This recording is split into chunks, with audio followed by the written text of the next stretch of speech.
E o zbiciuită. Dă-te pe banii.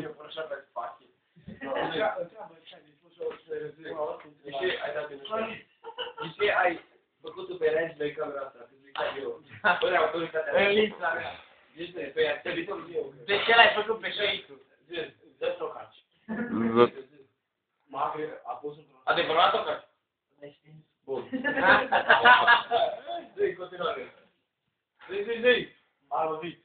Adevărat? Nu. Filmare. Cum te-a lovit pe acolo? S-ar trecut tu pe el. Au! Clar, că se va pe față, te-ai primit pe el.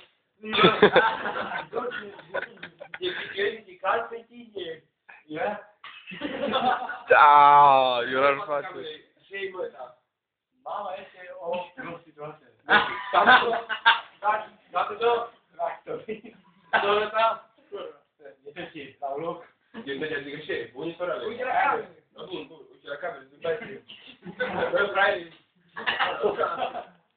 Da, zi, ce are scuze la tocaci? Domnul Tocaci, nu? Domnul Părate. Așa, zi. Pula ta de... Da, bă! Da, nu, da, așa.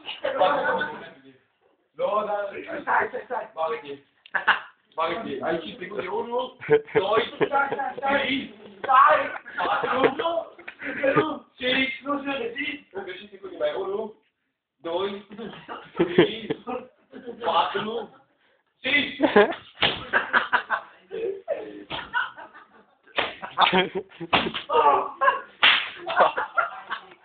Ei, domnul Tocaci,